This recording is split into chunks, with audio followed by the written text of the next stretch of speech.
So we're going to start with the stroke and carotid session. Can I have the panelists on stage, please? Dr. Vakar, General Sohail Aziz, Dr. Nadeem Rizvi, Dr. Bashir Hanif, Dr. Zubair Akram, and Dr. Professor Harun Babar, if I could have all of you on the stage, please. Thank you very much. I'm very honored and privileged to have Dr. Umar Göktaken from Turkey. I think he needs no introduction in Pakistan. Every Pakistani knows him very well. There's a lot of contribution towards cardiology and our education.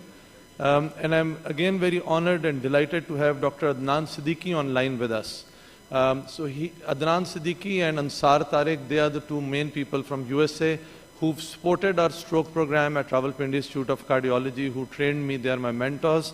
And distance learning is still going on. Every case that I do, and if I have an issue, they are always there to help me out on it, and they give me their feedback for learning. So without wasting any time, we are already behind schedule. I'm going to request Dr. Adnan Siddiqui from Buffalo, New York. He's a neurosurgeon and does all the percutaneous neuro work as well.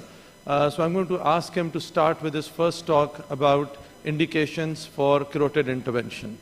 Dr. Adnan, you're online. Thank you very much, Asim. I hope you can see my slides. So go ahead, please. Excellent. Thank you very much. Well, Asim, I congratulate you and the organizers of the meeting. I looked at the agenda, and it's robust and it's significant, and it's just wonderful to see the work that you and the colleagues are really leading the charge. And it's nice to see that you're starting to pay attention to the other important organ besides the heart in the body that is deserving of attention and is the leading cause of disability in human beings and a major cause of death, which is the brain. So my charge from you was very clear. You wanted me to talk about guidelines for carotid stenosis and try to do this in 12 minutes. And so I will try to accomplish that. These are my disclosures.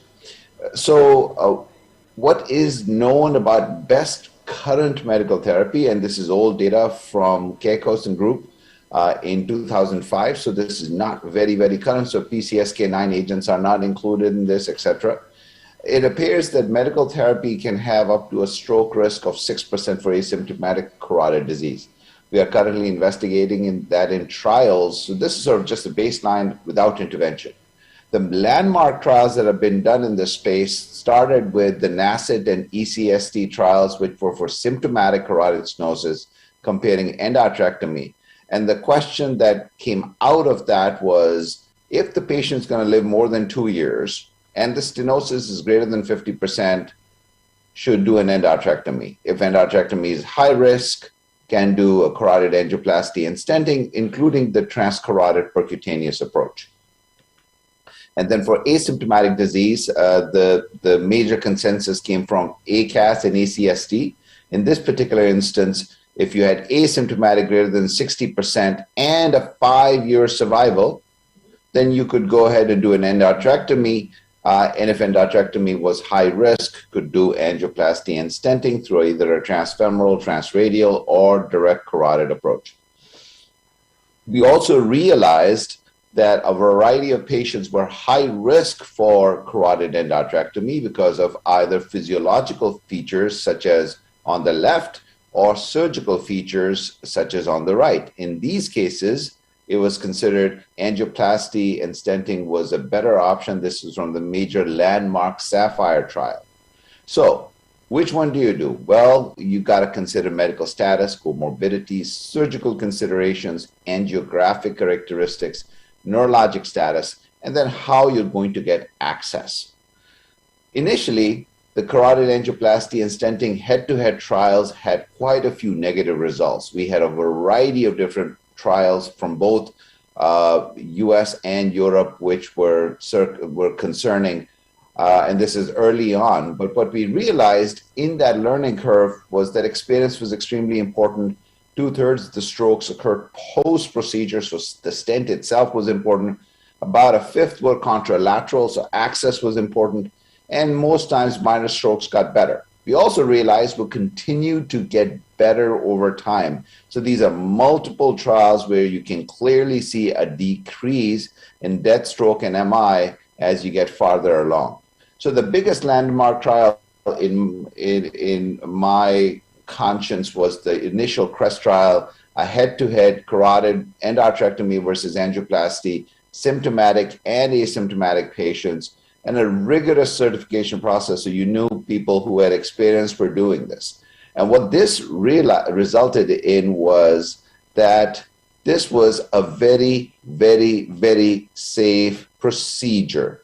No matter which way you do it, prospective randomized trial with over 110 sites, these were the primary results. That if you looked at the results, there was a slightly higher stroke rate with angioplasty and stenting, a slightly higher myocardial infarction rate with endarterectomy, but overall, when you combined the two, there was no significant difference.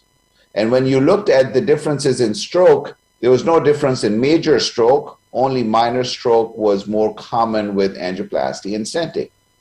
We also realized that this was a trial that took 10 years, and you can see that there was a decline in the rate of adverse events in the latter half of the trial compared to the second half. You could say maybe this is related to more symptomatic patients, but that's not the case. Even in symptomatic patients, the rates went down, suggesting that there was value to the learning experiential sort of status of physicians who were performing the procedure. And so this is not just true for CREST, but this is concurrently the trials that were getting enrolled. This is really important to note that progressively, these were trials that showed demonstrable decrease in morbidity mortality. So what this demonstrates is that a procedure is continuing to get better, but practitioners are also continuing to get better. By the way, the procedures are incredibly effective. The clinical success rate was ridiculously high, was high in the 90s. And once you had done the procedure, no matter which way you did it, you were protected from ipsilateral stroke. That's why you do the procedure. Mortality was the same, protection from ipsilateral stroke was the same, and you essentially had equipoise. So, what do you do? Well, I believe in most cases, CAS and CEA are equivalent. Slightly higher stroke rate with CAS, lower MI with CAS. Cranial nerves are an issue with CEA, but really you can do this with each patient category. And maybe there's some data to suggest younger might actually be better off with CAS and older might be better off with endarterectomy, not quite intuitive. So these are equal complication rates. Most important thing, there's a clear relationship between the number of procedures and the outcomes, and that's true for endarterectomy, that's certainly true for angioplasty and stenting. And so I think it's really important to note that this should be a procedure that's done in high value, high experience sites. We also realize that, as you know, meeting of cardiologists, that myocardial infarction does have an impact on mortality. Minor strokes are not major strokes, and minor strokes people can recover quite well. But the more important thing to derive out of this data is cerebral protection. So what are the risk factors that have been identified thus far?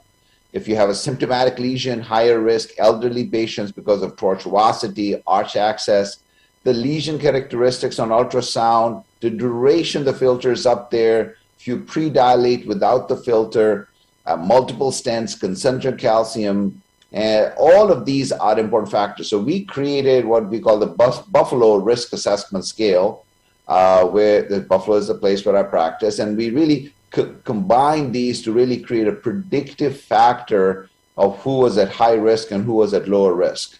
So the most important thing to keep in mind is angioplasty results in plaque fracture, debris release, and post-dilatation causes a cheese grating effect, which creates more debris release. And it's really important to note that that's the source for embolic stroke. Protection reduces embolic stroke. Now, important thing to note again is that you have these DWI hits, diffusion weighted or diffusion restricted hits, even with protection, but they occur much more likely without protection. And the better the protection, the less likely these are. And so I think we need to always be mindful that hot lesions are the ones where we need to protect the most, and octogenarians and tortuosity is our biggest limiting factor.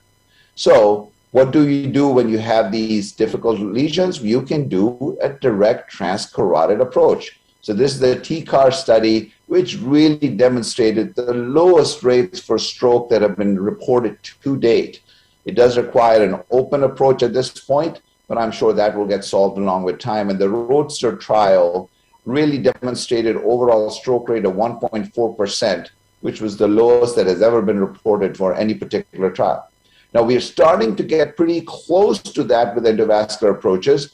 So we have looked at the proximal versus distal protection, and it appears that when you look at the data, the number of DWI hits really start to become quite close when you're looking at transcervical versus transfemoral CAS is when you have proximal occlusion. These are the ones which are really giving you the best results for lower risk. And by the way, it should be noted that carotid endarterectomy has a rate of DWI hits as well. So there's no 0% risk procedure. As far as symptomatic and asymptomatic disease is concerned, I think it's important to note that ACST set the standard for what was the risk of medical therapy alone. And so the question is, has medical therapy changed since ACAS and ACST? And the obvious answer is yes. So is medical therapy getting better? I think it's better than potentially stenting for asymptomatic disease, but nobody really believes it better than symptomatic disease. So I think it's important to keep in mind that asymptomatic patients who have high-grade stenosis may be protected from embolic events, but there might be other issues such as cognitive decline that has been demonstrated that patients do get better from a cognitive standard. So maybe the asymptomatic disease is not necessarily as asymptomatic as we make it out to be. And I think this is something that we need to certainly keep in mind, that CAS improves cognitive functions. And so what do we do? Where do we go from here? Well, there are new stents. I told you about 2/3 of strokes occur after the stenting procedure has been completed. We completed the scaffold trial. We completed the confidence trial. These results will be coming out very soon. We show a high degree of safety and efficacy with these newer stents.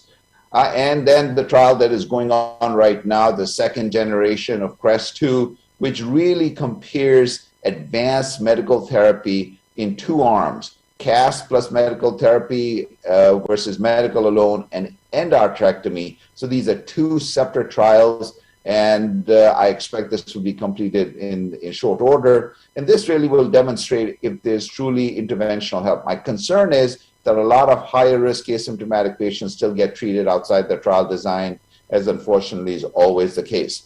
So ending, where are the trials? Where are the results? Well, if the patient has asymptomatic disease with greater than 70% stenosis, and your procedural risk is low, less than 3%, then there's rationale to do an endarterectomy at this point. But advanced medical therapy is not unreasonable. We have CREST-2 to address this issue.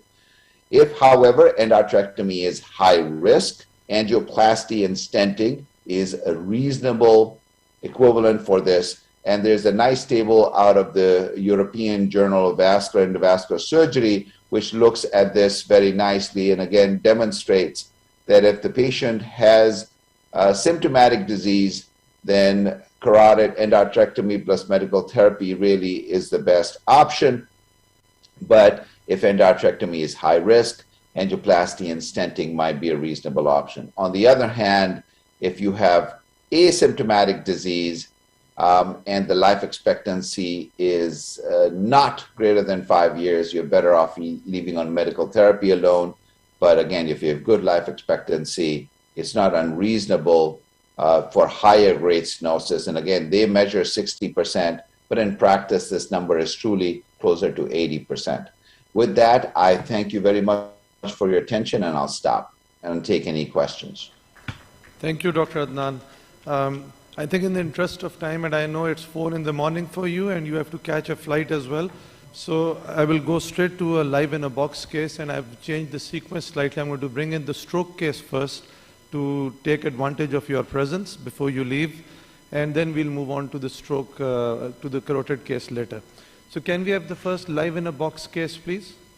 I am Dr. Asim Javed, an interventional cardiologist at Rawalpindi Institute of Cardiology, and I'm honored today to present this live in a box stroke intervention case for Pakistan Live 2021. This is a 70-year-old gentleman who presented with 4 hours history of left-sided hemiplegia, NIHSS 8, pre-stroke MRS 0, echo showing EF 35% with LV apical clot. Plain CT brain did not reveal any intracerebral bleed, and aspect score was 9. CT angio showed total occlusion of right ICA and MCA M1, IV bolus dose of TPA given, and TPA infusion started. Patient shifted to cath lab with ongoing TPA infusion. Now this is the head stabilizer that we use in the cath lab, and we are able to tilt the head whenever required. Pre-procedure examination on the cath table revealed a power of 0/5 in the left upper limb and 1/5 in the left lower limb. Local anesthesia given in the right groin and femoral puncture done under fluoroscopic guidance. Anesthesia team called for conscious sedation, 6 French femoral sheath inserted. We perform most of our carotid diagnostics with SIM2 catheter, so 5 French SIM2 diagnostic taken and diagnostic imaging done. Carotid angiogram confirmed right ICA occlusion.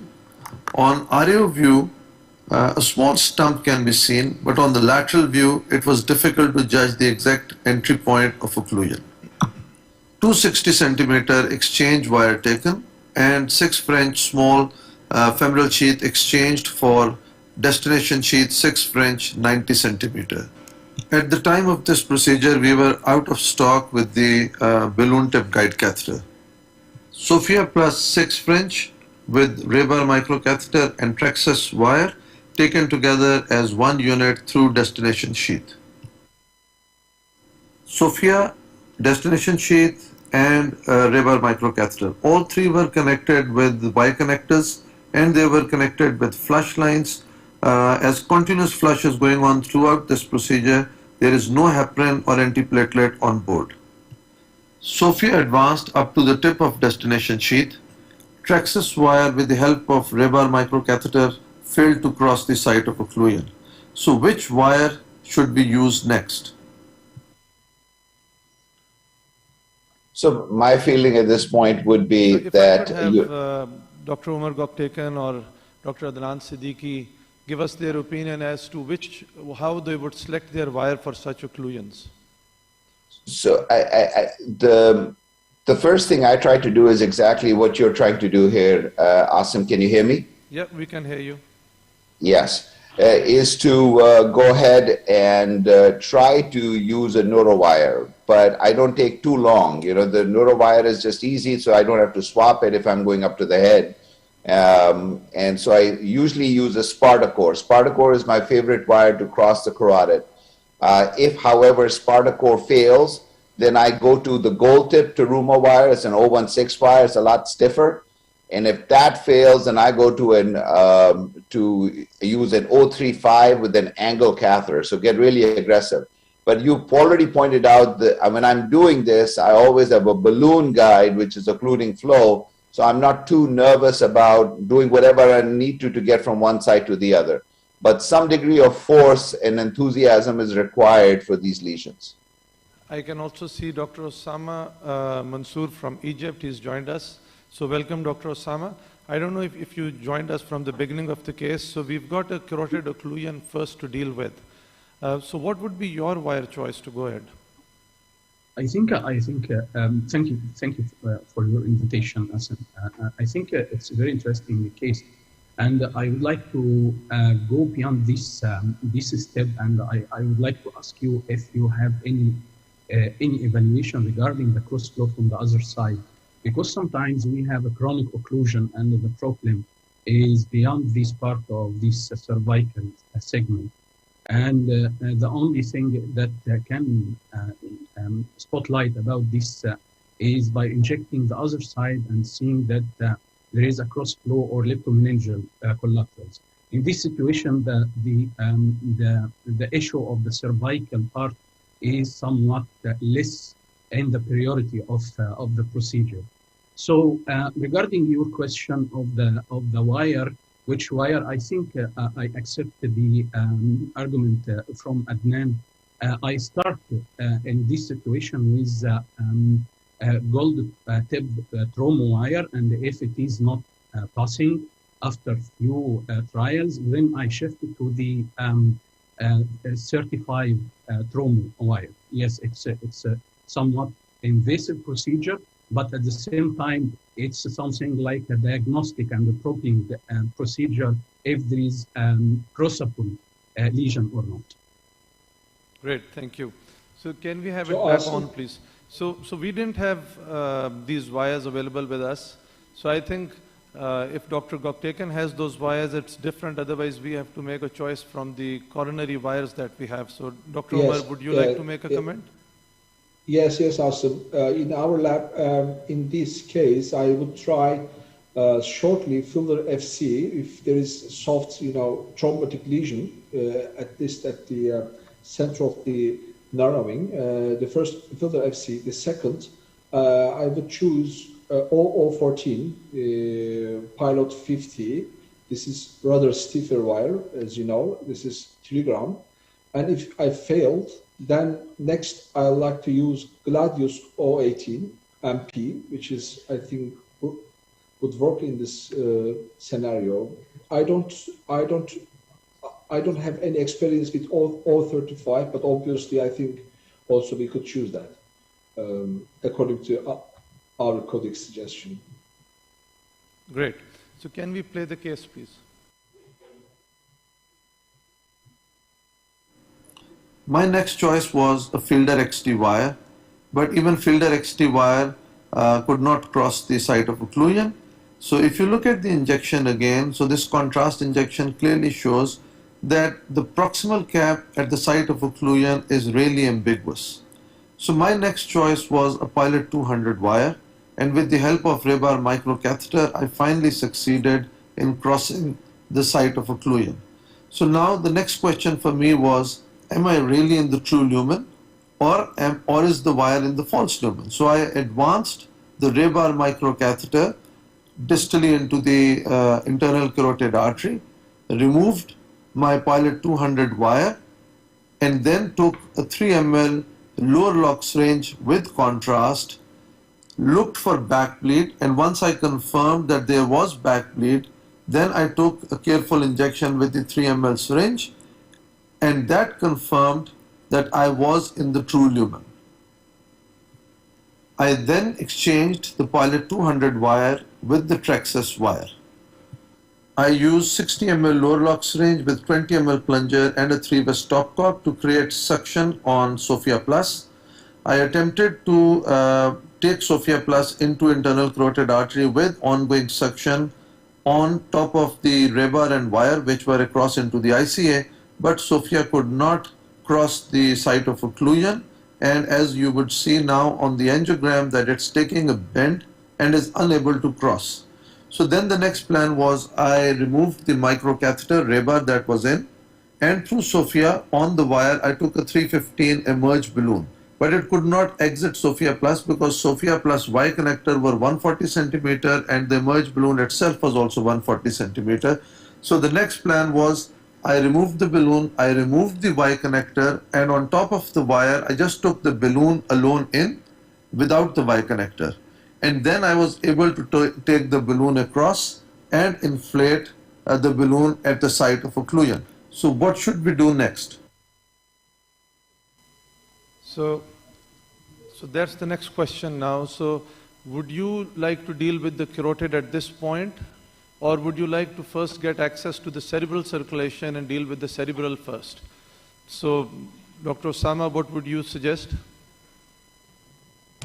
I think, as you already in the true lumen, I think you need to deal with the cervical lesion first because of the risk of any passage after reaching to the distal circulation from the proximal lesions.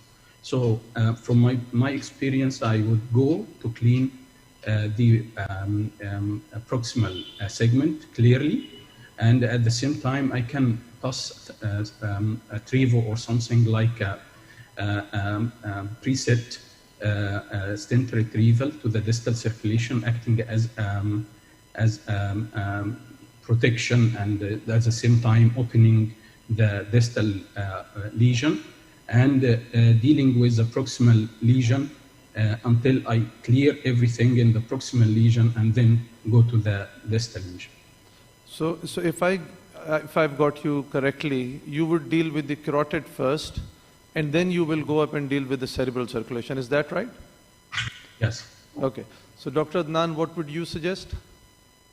So the fact is that there is great controversy as to what is the right thing to do. There are people who very strongly believe distal first, cervical second, and people like me, I agree with Osama. I do proximal first, distal second.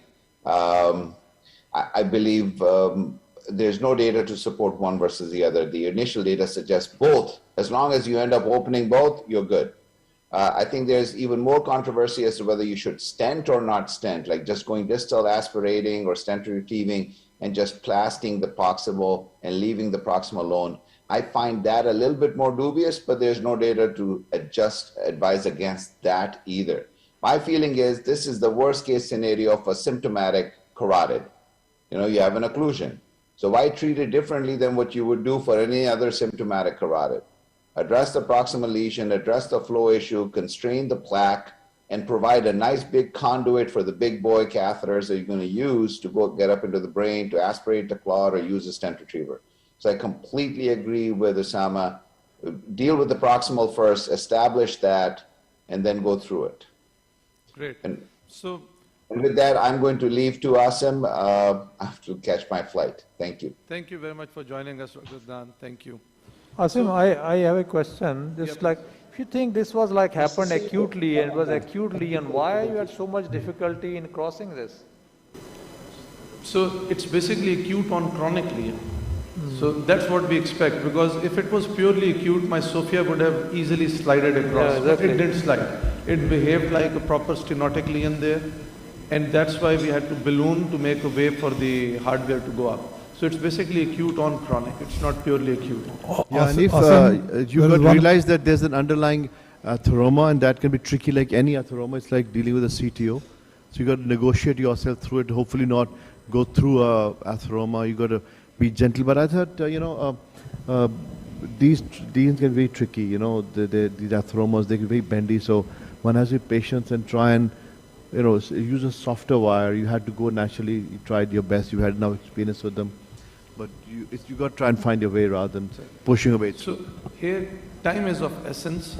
So you try patiently, but at the same time, you need to be very quick with your maneuvers because time is brain.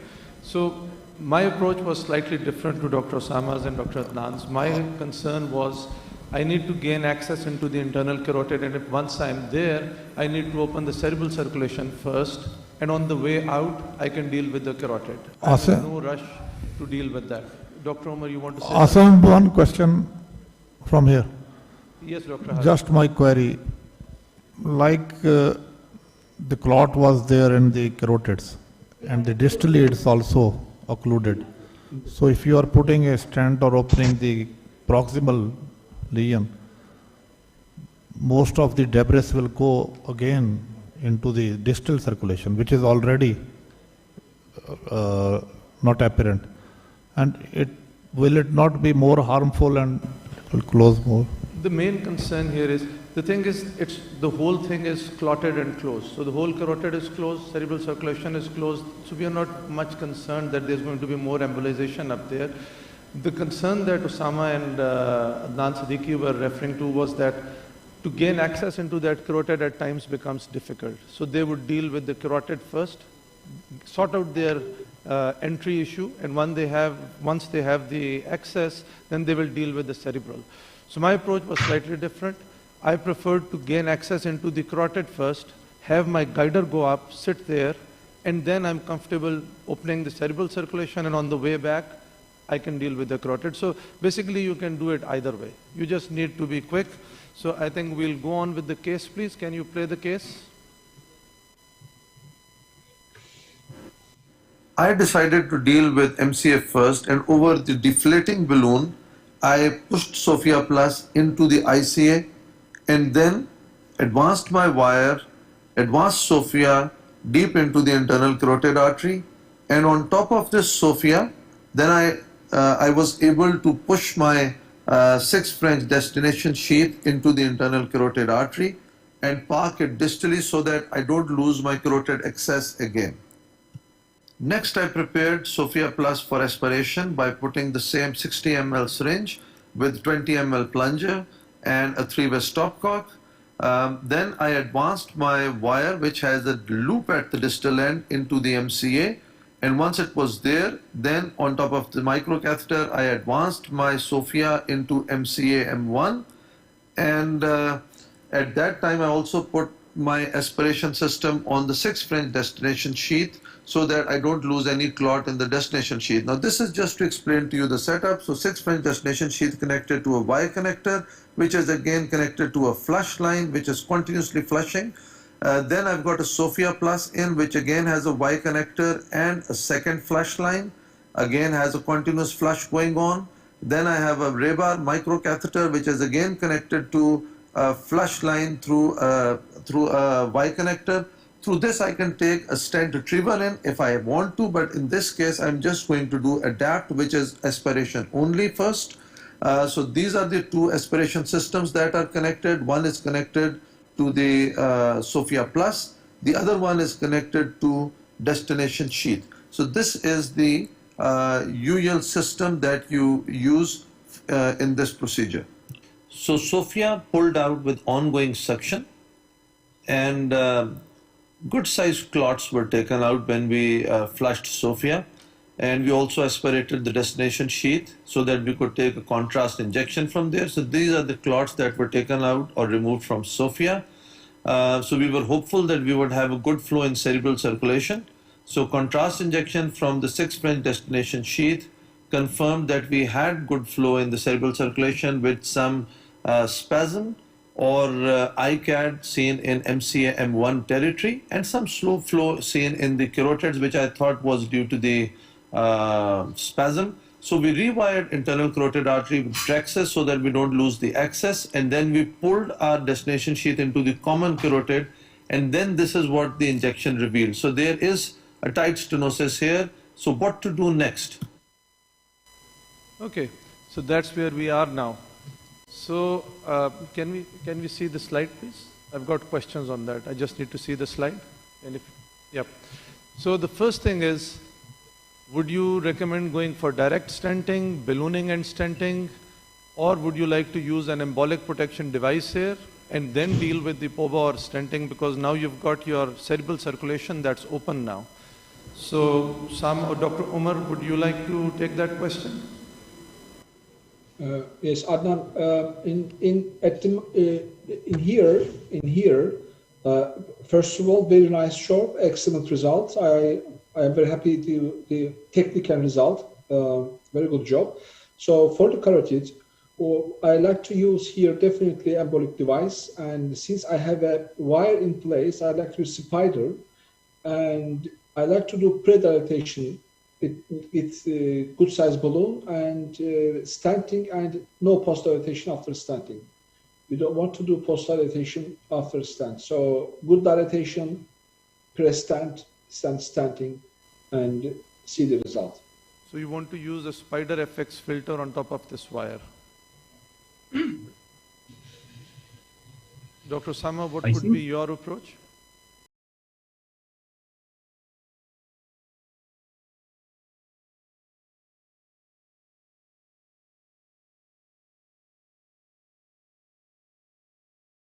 I think Asim, the advantage of spider would be that it can be run on any wire rather than other devices which have to go on their own.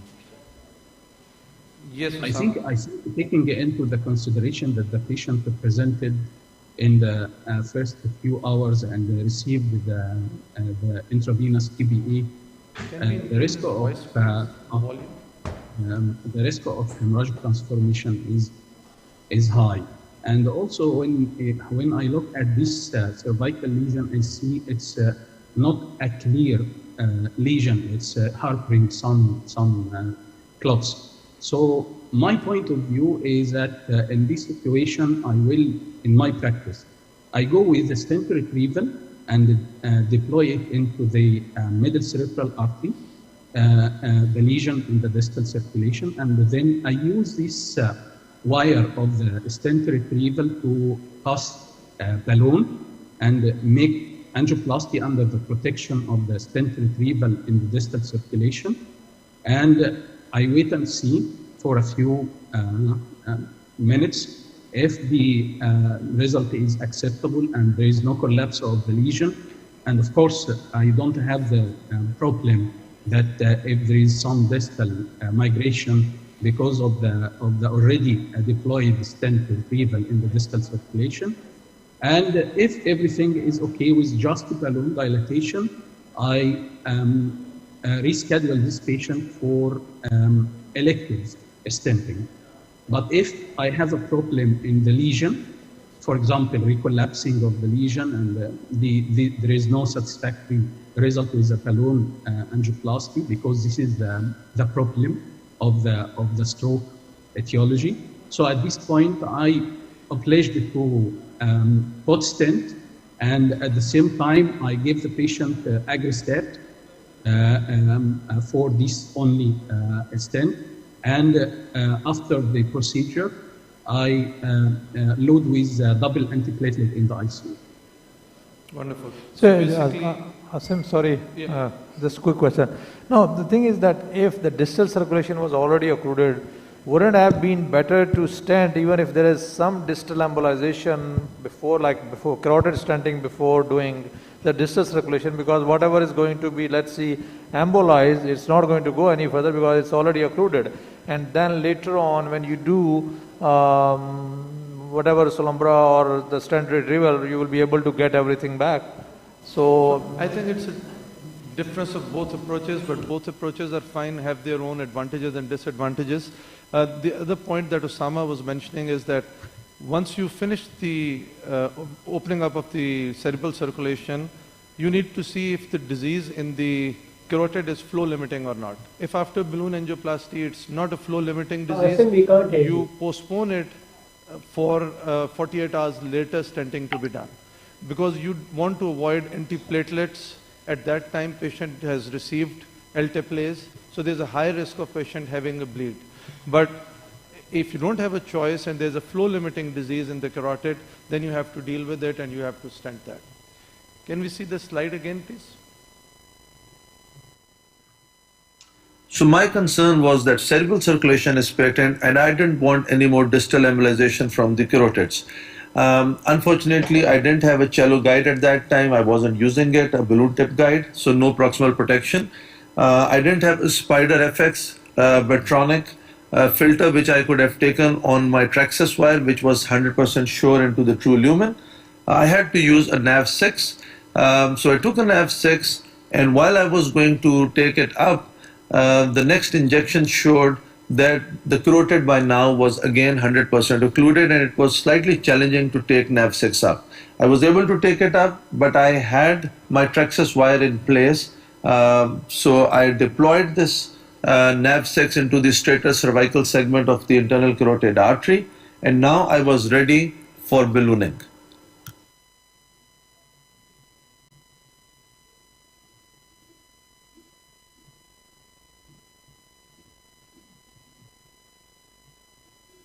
I used a 4.5 millimeter balloon for pre-dilatation, and after pre-dilatation, you can see that I had a no reflow.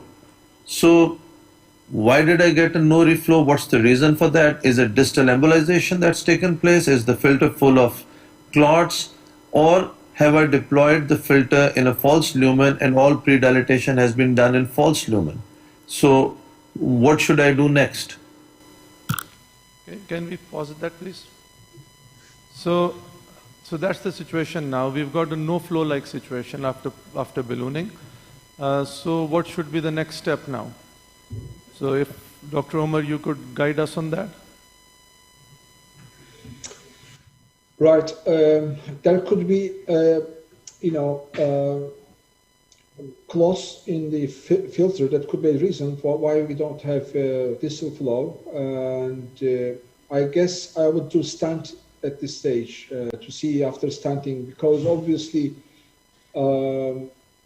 at the distal part, I don't think we have a dissection, and we can put a stent, and then maybe we can do some intraarterial drug like nitro or verapamil or other things to solve the problem. After make sure that the filter is not filled by clot.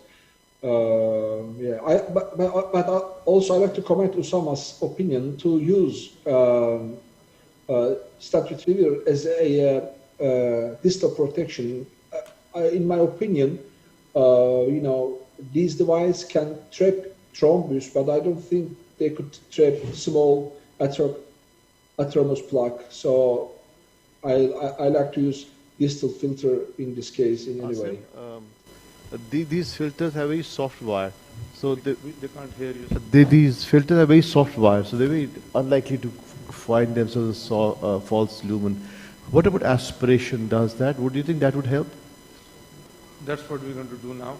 Okay. So ideal thing would have been to take a spider FX, because you can take that on any wire. So the wire that I had there, Traxxas wire, the neuro wire, I could have easily taken my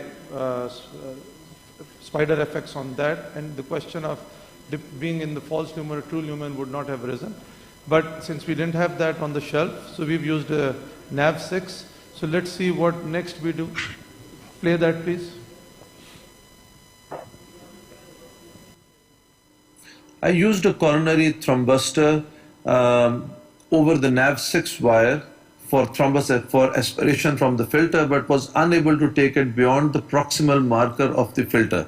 So then I removed it from the filter wire and I took it back on the Traxxas wire, and with that I was able to reach the filter and I aspirated as much as I could. After removing thrombustor, then I took the contrast injection, but unfortunately no flow persisted. So then my concern was if the NAV6 was actually in the true lumen. I decided to retrieve NAV6 and do the remaining procedure on my original Traxxas wire. So once the NAV6 was removed, I then took a contrast injection to see how things were after NAV6. But I could see a track going there, so there is still slow flow sort of a situation. So what should we do next?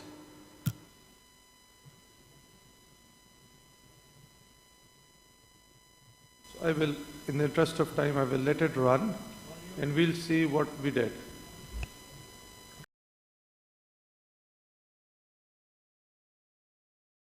Do you believe in daughtering effect of the balloon? If you can take the deflated balloon and pass it through. I'm not a very big believer of that, sir. I've done thrombustor and Asim, clearly there's a lot of thrombus there. You want to make sure that it doesn't distally embolize. I mean, I'm not experienced with this thing, but we've done carotids together. So I just try and put another filter there, make sure there's no distal embolization, reduce as much possible, and then do a direct stent, plaster as much as I can, and see how that goes. So the problem was, again, if I had the spider FX at that time, my problem was solved. Or if I had a balloon tip guide catheter, again problem was solved because I would have used it as a proximal protection device. But with the NAV6, I have to again wire again and again, and even the first time I put in the filter, it was difficult to wire and take it up. So I really didn't want to try that again. We were doing stroke intervention. We've got all the things opened up for stroke intervention. We've got everything on the table. I thought I would go with what Dr. Umar Goktekan had advised, go in with a stent and then see how things are and then move on. I've pre-dilated, I've used a filter once, the no reflow still persists, so we're probably going to stent and then see how things are. Okay, play that please. The thing I did was I again took my Sophia Plus up and aspirated through the stent and into the internal carotid, and then took it all the way into middle cerebral artery. And from there, we did the whole aspiration process again. We did adapt. We did not use the stent retriever. And after we pulled the Sophia out with ongoing suction, we saw that we had good flow going into the carotid and into the cerebral circulation, although there was still an element of which I thought was more spasm as compared to anything else. I wanted to give Verapamil at this stage, but the patient's blood pressure was 70/30, so I did not give it. You can see the spasm here in the carotid. So at this stage, I would like to know what else should be done. Pause that, please. So what we've done is we've gone ahead with aspiration with our Sophia Plus, which is a 6 French catheter. Instead of that thrombustor, now I've used the actual neuroaspiration device to aspirate throughout the carotid, and this is the result that we've got. So Dr. Osama, what would you do at this stage? So, Dr. I think yes. I think the vasospasm is not much deal problem with this patient. I think that distal circulation is nice regarding the cervical lesion now is clear. However, there is some pulse around the stent. So my point of view is to inject some verapamil and to see if there is improvement regarding the circulation, especially the capillary phase of the distal circulation, and if there will be improvement regarding the capillary transient time, so I will stop at this point, because more manipulation, especially with Sophia in the distal circulation, the more the vasospasm will be present. Thank you. So that's Dr. Asim, how about intra-arterial noradrenaline, which we give when there is no flow in the coronary beds, and if they are not responding to anything else? That's a good point, sir, but haven't read about it. I don't think neuro people use noradrenaline intracerebral. They do use verapamil. That's what they use for these cerebral spasms. But in this case, the blood pressure was pretty low. It was around 70/40. So I thought it was time to stop. The cerebral circulation is open. The carotid has been sorted. The stent is there. This element of spasm now would take its own time to relieve. And at that very moment, our patient, although he was 4 hours to present with, and it took us time to do all of this stuff, but from 0/5, his power was almost 3/5 in in the upper and lower limb. So we thought it was time to stop and do nothing more to it, because the more now we do, probably will cause more harm than benefit. Asim, it probably looks just the right time to stop. But one of the biggest challenges of carotid is that the BV drops, and that can be really challenging and can be fatal. So I think a lot has to do with what's happened, and so carotid can do it. So, but little support to build up the general blood pressure, not intracerebral, but general support to improve the blood pressure. That would probably help. So can you play that, please? Considering its spasm, we decided to stop. We did a groin check, used an Angioseal 6 French to secure the access site, and this is the immediately post-procedure CT scan, which you can see there is no significant bleed or infarct on this scan.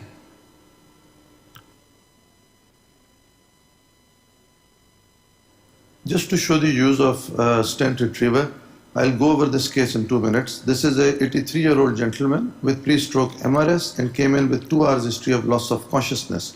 Had to be placed on mechanical ventilation. CT angiogram confirmed distal basilar occlusion with thrombus and occluded left posterior cerebral artery at P1 level. IVTP is started and patient shifted to cath lab. Right femoral approach was used and left dominant vertebral artery was taken for access.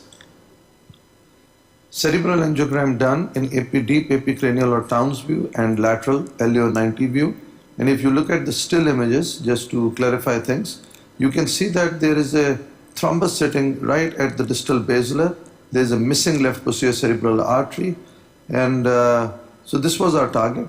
So first thing we did was we took a Trexus wire with microcatheter and Sophia Plus catheter. Wire with the loop has been taken into the posterior cerebral artery P2 segment.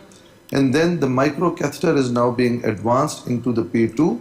Then next step will be to remove the wire, and we need to do a tip injection with a 3 ml lower lock syringe. So here the wire is being removed, and after the wire is removed, we've done a tip injection with 3 ml lower lock syringe, contrast. Now the stent Solitaire X 4x40 is coming in. It is being deployed here, and once it reaches the microcatheter tip, it is then unsheathed and the microcatheter is pulled back, and then the Sophia Plus is going to be taken into the basilar right up to, you can see it's right up to where the thrombus is. Aspiration is started, and now it's called Solumbra because we've got the stent retriever and we've got the Sophia Plus. Both are pulled out together, and you can see fully recanalized arteries. This patient had an excellent outcome. So, in the interest of time, I'll stop this here and move on with the next talk, which is from Professor Ansar Tariq Rai. Unfortunately, he could not join us from States, but he's sent us his recorded talk. So can we start Dr. Ansar's talk, please? Asim, just tell me what happened clinically to that patient. Pause that for a second, please. The last patient, what happened clinically to him? Did he recover a bit because there wasn't any infarct? So the posterior circulation patient, the second one that I showed? No, the first one, the one which you stopped the procedure. That case was done about 2 weeks ago, and he had 3/5 power improved from 0/5. Now it's going to take him time with physiotherapy, medication and all, and I hope that he does well. So immediate? From 0 to 3 is not No, bad. 0 to 3 immediately? Yeah. Okay, good. Okay, can we play that, please? Cardiology organization team for inviting me to speak about setting up stroke centers and algorithmic approach to acute stroke intervention. There are two elements of a stroke center that are important to consider, and these are the pre and the intra-hospital. There's obvious variability based on geography and location, probably more so in the pre-hospital than the intra-hospital, which has more common elements. So pre-hospital, it's important to know the population size and demographics from which these patients are coming from, obviously the primary and the catchment areas. I know large hospitals in my hometown of Lahore or Rawalpindi or Karachi serve a much larger population than their counterparts in the West, and also accept patients from a much larger geography. Travel times from hospitals can vary. The triaging abilities of the referring hospitals, emergency medical services, and important to know the incidence of disease in the population one is establishing these stroke centers. For example, the incidence of large vessel stroke is about 30 per 100,000 per persons per year. So in a population of 1 million, we could expect 300 large vessel strokes, 2,600,000, Lahore about 8 million.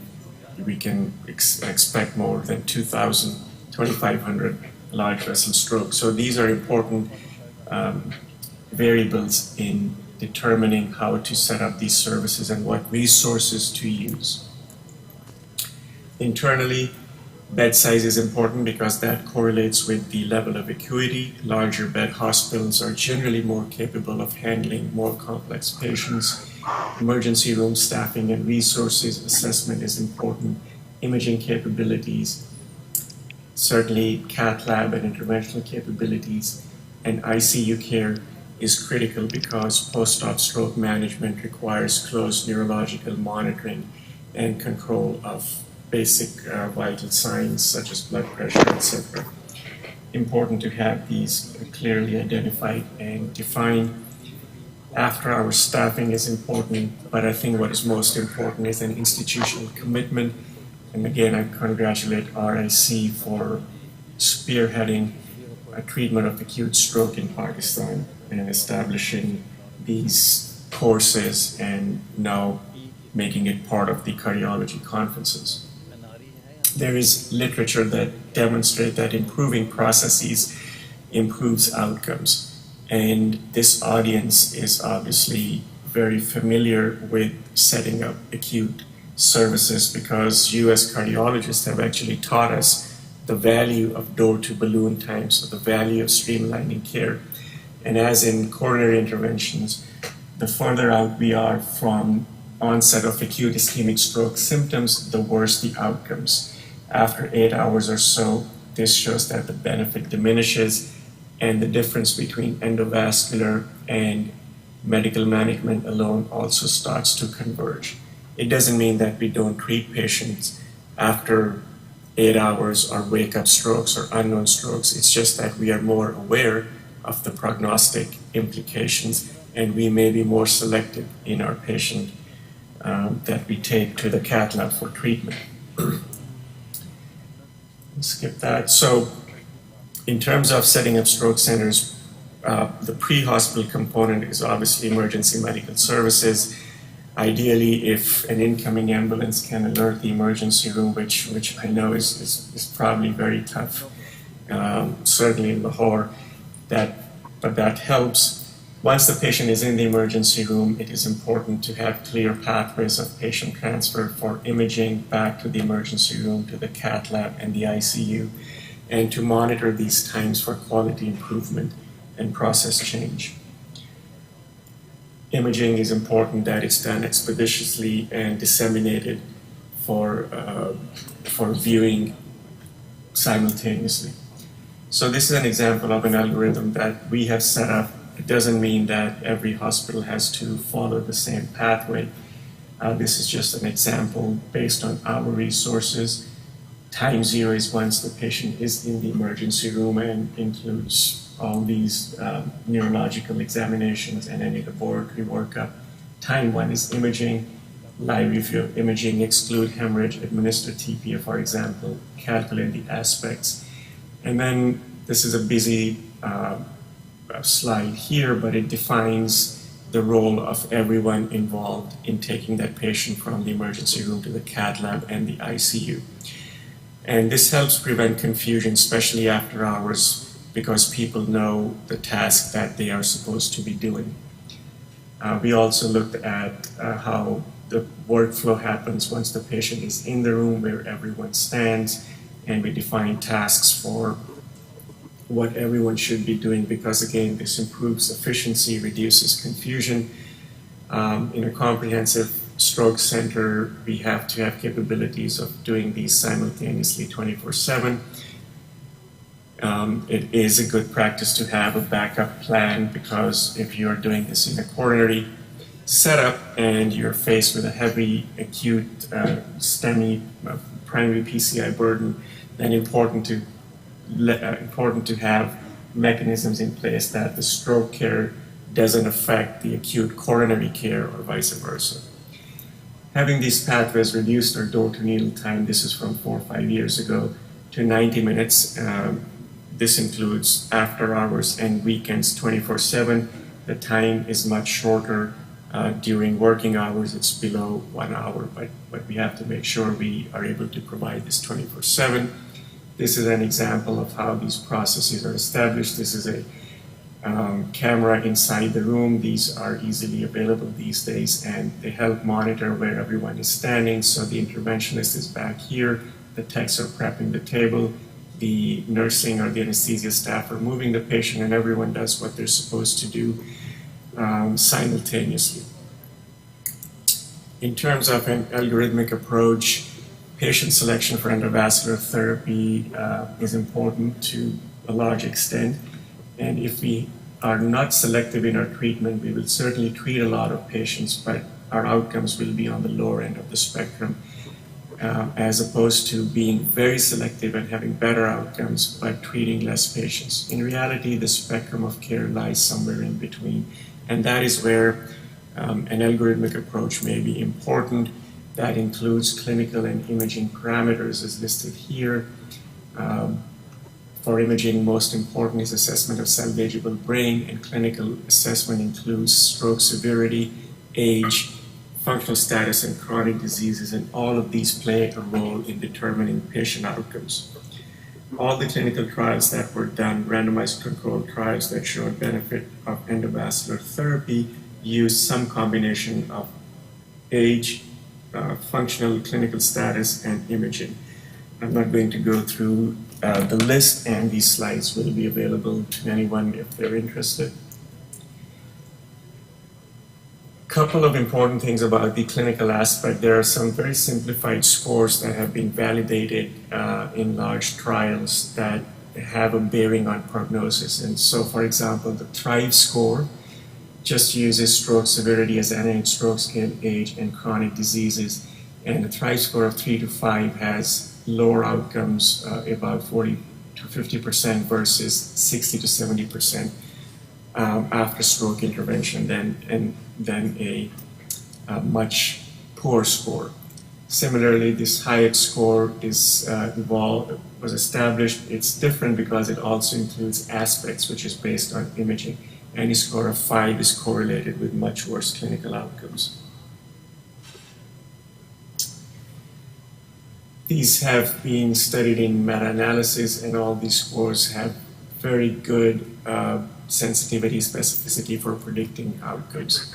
So, for example, this is a 75-year-old man, and you can see the THRIVE score here is 3, Hyatt is 3, so predictive of good outcome. This patient was recanalized after right MC occlusion with very small infarcts and very good functional outcome, versus a 93-year-old hypertensive, high NIH stroke scale, THRIVE score of 4, Hyatt of 6.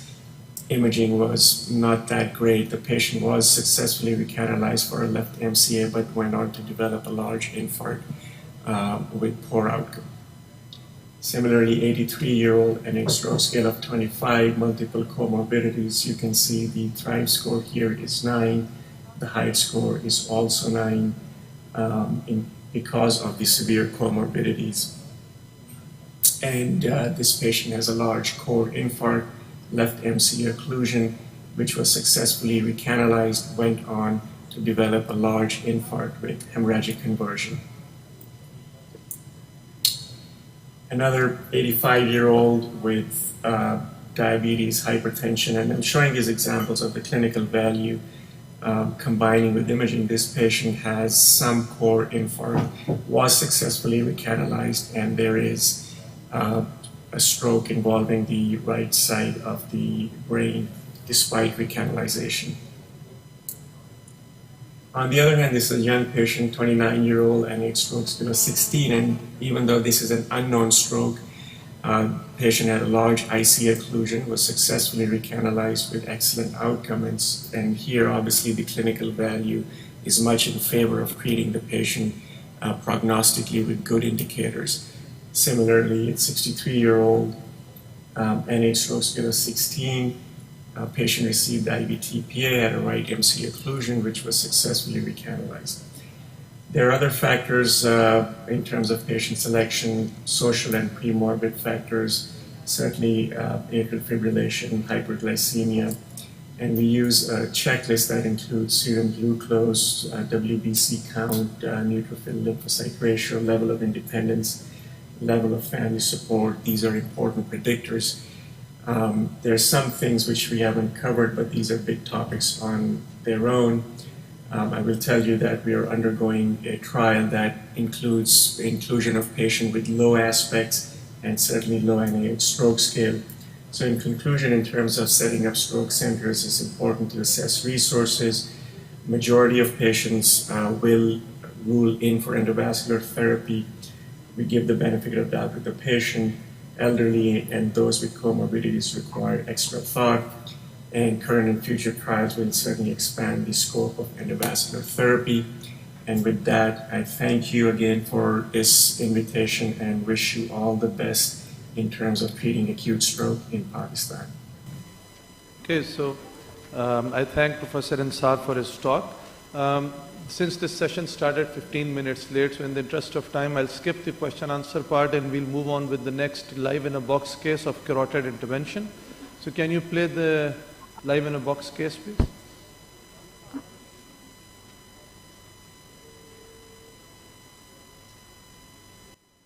I'm Dr. Asim Javed. I'm an interventional cardiologist at Rawalpindi Institute of Cardiology, and I'm honored to present today live in a box carotid intervention case for Pakistan Live 2021. So this patient is a 60-year-old gentleman with stable angina, diagnosed as triple vessel coronary artery disease and planned for coronary artery bypass graft surgery. He had a recent episode of transient ischemic attack with hemiparesis left. Carotid Doppler showed bilateral critical ICA disease with raised end diastolic velocities. So you can see the angiogram here now. So this is the left internal carotid artery, and you can see a critical disease in the osteoproximal region of ICA. It's rather more like a subtotal occlusion of the left internal carotid artery, but this is not the culprit for the transient ischemic attack.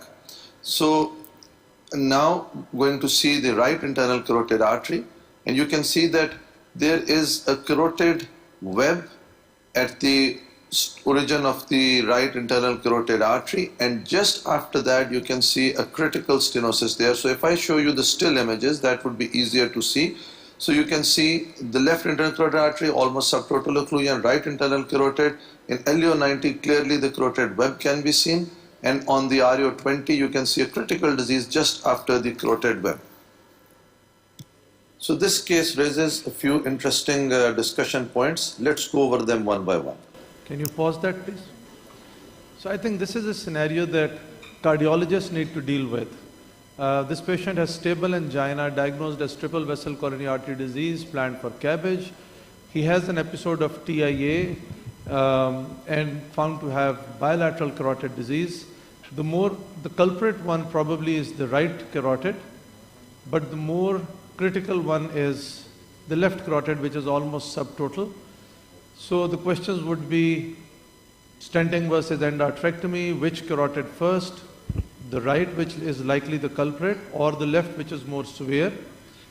And then next questions would be, would you fix both carotids before CABG or just one? And then how do you time your CABG after carotid revascularization? So I think there are a lot of scenarios that need to be answered, and these are everyday scenarios that a cardiologist will have to come across. So can I request Dr. Vakar to take the first one? Or yeah, sure, Asim. Thank you. It's a pleasure. This is a very complicated case. As you can see, the patient has unstable angina requiring CABG, has bilateral severe carotid artery stenosis. So he has clinical as well as anatomical risk factors. So I think, in my opinion, carotid endarterectomy is out. I think the patient should get carotid artery stenting for the symptomatic side, obviously the right side. The left side is asymptomatic, albeit it's severe, but that's not an active lesion, so I think that can wait. I would wait CABG about 30 days and give dual antiplatelet therapy, and then after that I think we can proceed with CABG as scheduled. That would be my approach in this patient. Asim, can you please speak loud, because on Zoom people are not able to hear well. Okay, so I hope I'm loud enough now. Asim, if I may, yes, we did a few cases like this in the FIC, and patient would be having unstable angina with the carotid, and so we had two ways of going about dealing with the carotid. If the patient was unstable, we do a carotid without antiplatelets, and so we'd put them heparin, have his surgery the next day, and then they would give him and leave the the groin sheath in for a balloon if they needed.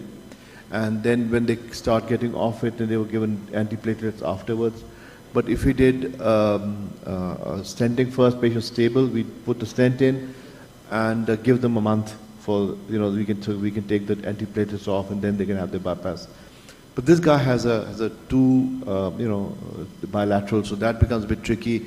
You need to give a little gap in between the two. You can't do them simultaneously because the potential of a blood pressure drop is just too significant. So like Vakar said, that do the symptomatic one first and, on with it. So Dr. Asad Pathan, you're online as well with us. So would you like to make a comment on it?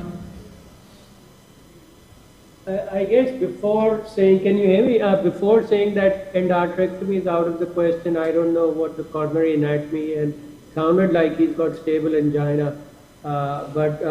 Certainly, if it felt that he can tolerate general anesthesia, maybe vascular surgery input. Otherwise, if he needs urgent bypass surgery, I think as Dr. Swed, as he suggested, one option is that you put in a stent. Some people have actually sent directly from the cath lab to the OR for cabbage and load with antiplatelet right afterwards. There are also some case reports that you use a cutting balloon in the carotid and maybe treat with a 2B3A for a couple of days and then do cabbage. This is only if surgery, let's say if she's got left main disease and cannot wait. Otherwise, I think it's been said, you do the symptomatic side if the cabbage can be delayed for 4 to 6 weeks. Maybe in a week or two, come back and do the other side, and 3 or 4 weeks after the second stent, proceed with cabbage. Excellent. So this patient had stable angina, so he was not unstable from the coronary side and could wait for his cabbage. So my concern was either to go for the culprit first, which gave the TIA, but I thought the other one was almost subtotal, and my concern was that if I do the culprit one first and then wait for another 4 weeks before I intervene on the second one, it might be a totally occluded vessel by then, and then I probably will not be intervening on it. So I went with the other option. So we'll just play the case and then see how things go. Can you play the case, please? So we decided to go with the more critical disease first, which was the left internal carotid artery. We used a MOMA device. You can see the two balloons, external carotid and common carotid inflated. We had to use a Fielder XT wire to go across. The normal workhorse wire could not cross this lesion. We used a 5 by 20 millimeter balloon for pre-dilatation. We prepared the bed well. And this is the Casper 8 by 25 millimeter stent which is being deployed. Casper is the same as Road Saver in the West from Terumo. And then this is the final result after stent deployment. So that looks pretty good. And then the MOMA device is being removed and procedure is completed. Now we need to move on to the right internal carotid stenosis, and we have a few discussion points here. Let's see what the panelists have to say. So I think this we've So we almost usually discussed. stage our procedures after 3 to 4 weeks in order to avoid hypertrophic syndrome, in order to avoid excessive vagal tone due to baroreceptor reflex with pre-dilatation in both carotids at the same time. Therefore, this patient had stable angina, so we had priority to fix the carotids. We brought the patient in after 4 weeks to fix the right internal carotid. Our usual protocol is to stop the antihypertensives 24 hours pre-procedure. We load the patient with dual antiplatelets on the cath table or on the morning of the cath. So we usually use 300 milligrams of aspirin and 300 milligrams clopidogrel as the patient is already on maintenance clopidogrel because of the first stenting. We do a quick neurological exam pre-procedure and then bring the patient to cath lab. So we start off with local anesthesia, going through the femoral approach. We do an ultrasound guided or fluoroscopic guided puncture. We see the height of the needle and then we go in. So we confirm the level of puncture in the AP view under fluoroscopic guidance, as you will see now, where the needle and the wire exits. And then once the 8 French femoral sheath is in, then at REO 20, we will do fluoroscopy again and we will take a check injection to see where we are as compared to the level of the bifurcation, so that if we can do an angioseal at the end of the procedure, or if we have any procedural complication during the puncture, then we need to deal with it now before starting the angioplasty. So that's our routine for every procedure. So that's the SIM2 catheter which is coming in.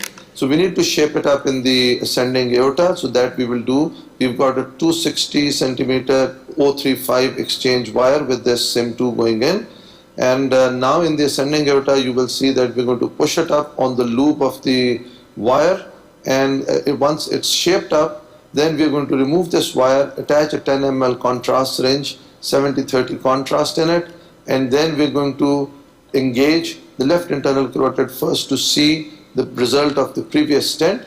So that's now pulling up of the SIM2 catheter, and you can see as you pull it up, it goes and easily engages into the carotid.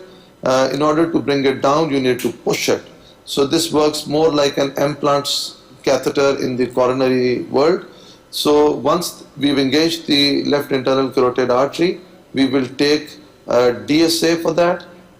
So that's the DSA of the previous stent, which was implanted 4 weeks ago. Result looks pretty encouraging. So that's the Casper stent. Very nice result. So next, now we move into the right carotid. So we will disengage the SIM catheter, and now we are now going to engage the brachiocephalic and going into the right carotids. So we are going to do the DSA again, and you can see the same carotid web and a very critical disease just after the web. That's very visible here in the RO20 view. So now we are going to do the cerebral angiogram. So we are moving it into the epicranial view where the supraorbital ridges overlap with the petrous bone, and one is in the LAO90. So these are our standard views for cerebral angiogram, and we always do the pre-intervention cerebral angio to compare it at the end of the procedure with the cerebral angio so that we don't lose any cerebral vessel there. So now we've removed our diagnostic SIM2 catheter, and on the same 260 wire, which is now already parked in the right carotid, you can see that that's an 8 French multi-purpose guide catheter which is going in, and just before the bifurcation we've stopped that. So that's now NAV6 catheter which we're going to deploy for this case. So it comes with 2 packs. One is the deployment system, the other is the retriever system. So we will first open the filter and its deployment system. So NAV6 comes in 2 sizes. So we mostly use 4.5 to 7 millimeter size. So that's how the box looks. So first, heparinized saline. We are going to immerse the filter in this saline. Once it's under the fluid, then this syringe comes with it. We will take this syringe, fill it up with saline, same heparinized saline, and first we will fit it into the funnel which is there, and we're going to flush the funnel and de-air the whole loading system. So that's the funnel that is there, and now I'm flushing that, and we will see water drops coming out from the monorail exit point.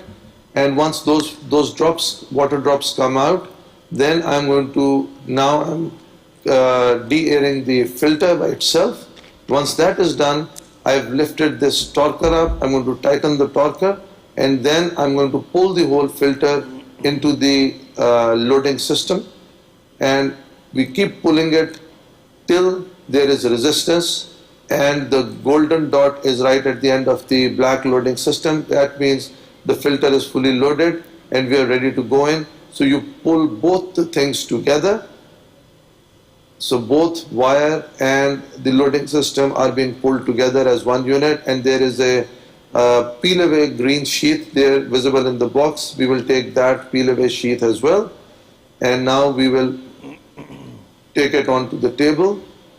So we are now loading this filter wire into the peel away sheath.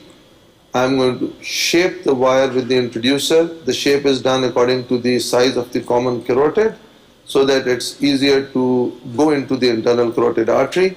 Once that is done, we will now load the whole system into the Y connector.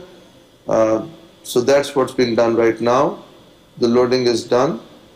I'm going to remove the peel away sheath once the system is in.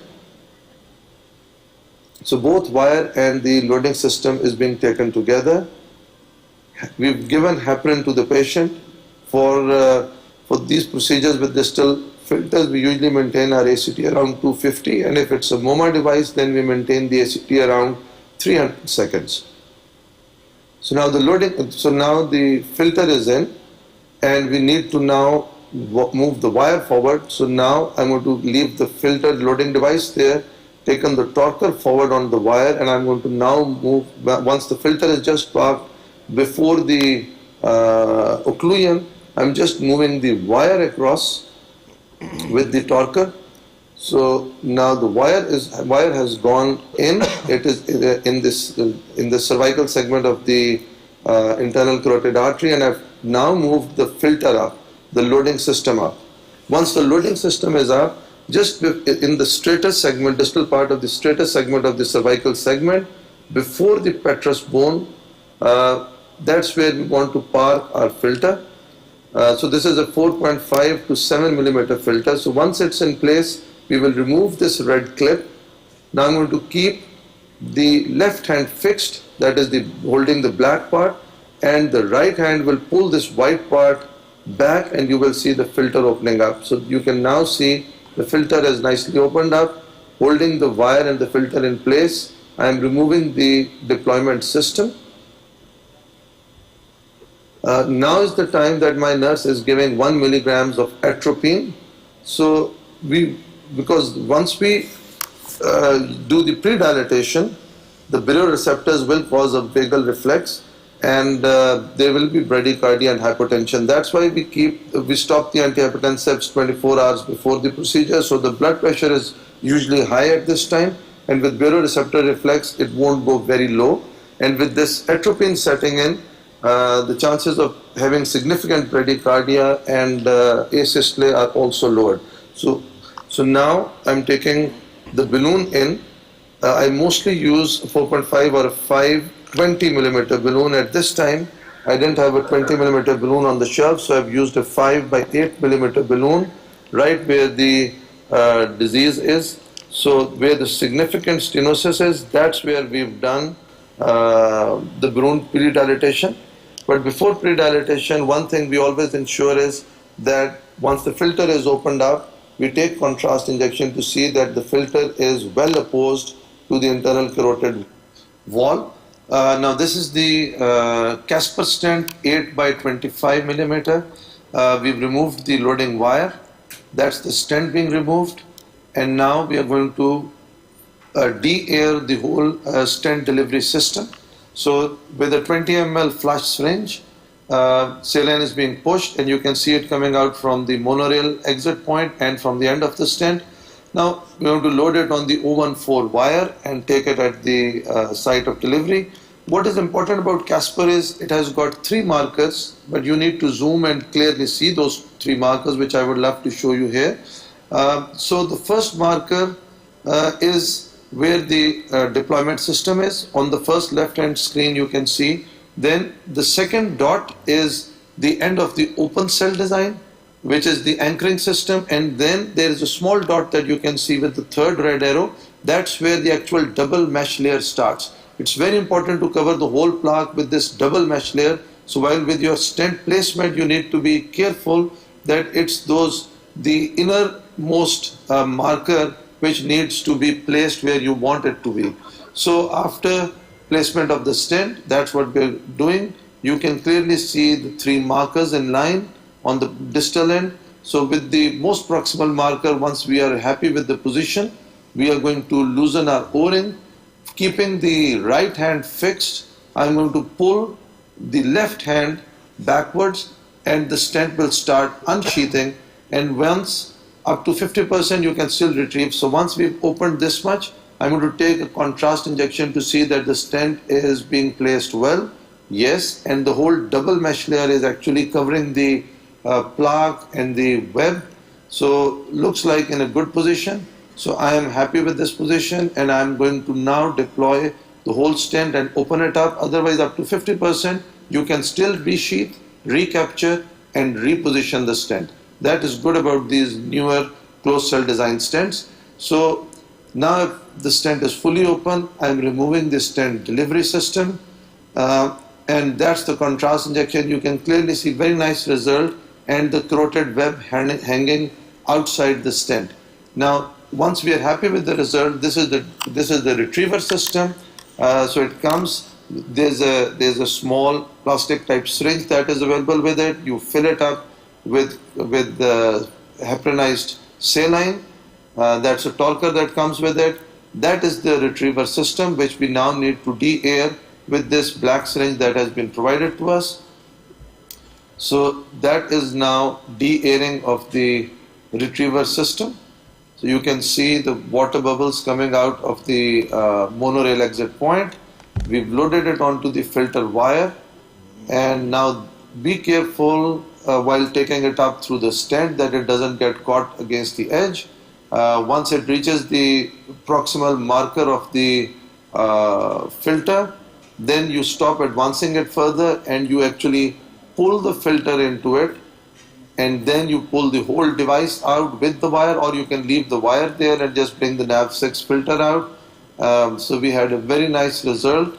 And then at the end, again, we go into the epicranial view and the lateral view for the cerebral circulation. And the last thing we do is to check for the cerebral angio and compare it with the pre-procedure angio to see that we've not lost any branch there.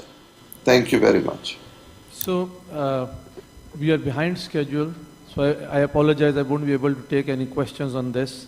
But it gives me a lot of pride and pleasure to say that Rawalpindi Institute of Cardiology has completed its first 100 acute stroke interventions.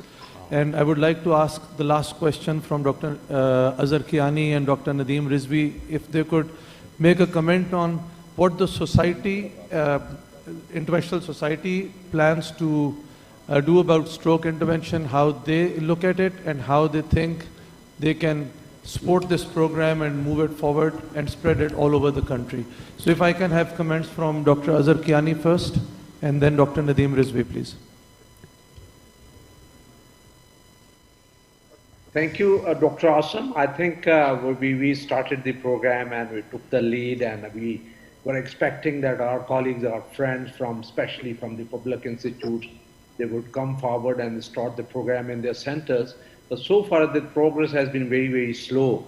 Especially I was expecting that Punjab Institute of Cardiology will follow us, then Multan Institute, Faisalabad Institute, then NICVD. But somehow or the other, I think there has been some kind of a hesitation on the part of the institutes, or maybe some availability of the expertise or availability of the disposables or something like that.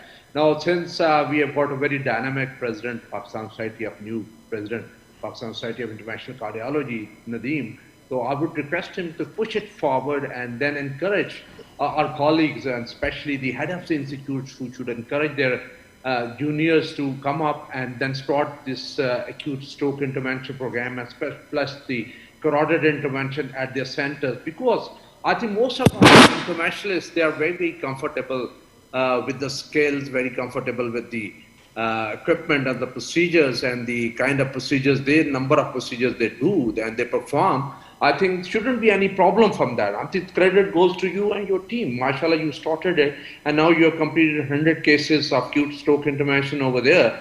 With all kind of resources we had initially very resistance against this intervention by our colleagues, neurologists, but I think then they came forward and they joined us, and we are very thankful to them for their support. And at the end of the day, it's the patient who benefits from this thing. And this is the kind of, I think, you prevent the morbidity and disability, and look at the state of the families, especially the poor families, who are bread earners. They are paralyzed and they are bed bound and they can't walk around. And then not only that, they lose their earning. They also, I think, increase the poverty of the family, because the more and more they spend on the maintenance and then looking after that gentleman. So I think I would request, since all the colleagues are here in this meeting and all the interventionalists here in the meeting, so I would request all of them, I think they should come forward and promote this intervention, and just for the benefit of the poor patients in the country.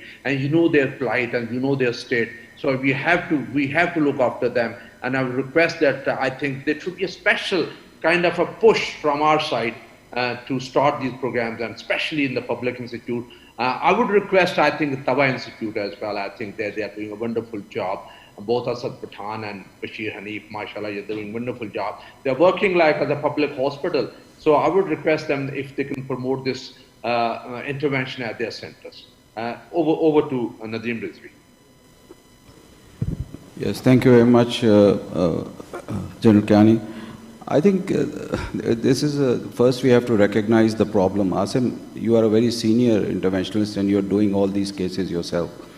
I think in Pakistan we have to first accept the realities. Unless the seniors do it themselves, you can't expect that this stroke intervention is going to come up. And the seniors have to do it 24/7 in NICVD, like the primary program, we had a lot of resistance. Similarly with TAVI, there were issues, but now as you can see that things are getting ahead. But the leaders have to be the seniors, and they have to come out of their their comfort zone. And I don't know how dynamic I am, but I am pretty single-minded, and I am convinced that like primaries, this is where the future lies. And I can promise you that no effort will be spared at national or at our level to make sure that like primary PCI, this will be supported by the society at all levels. But for that to happen, I think every one of us has to realize that we have to come out of our comfort zone.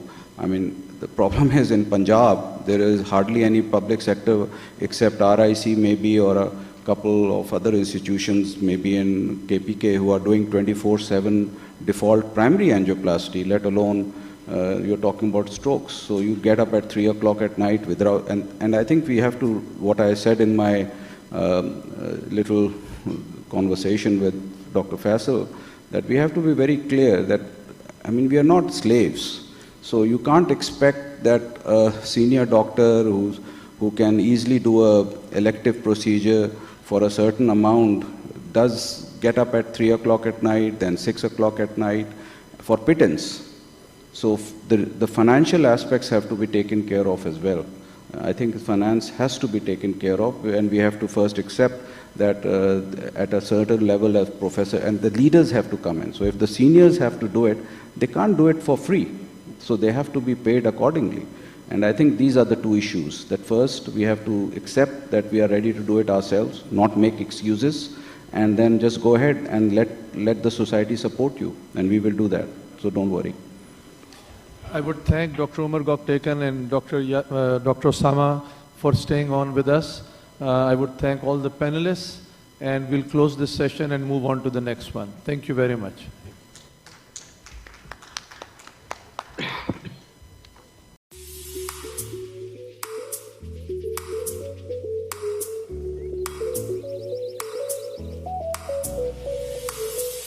Thank you.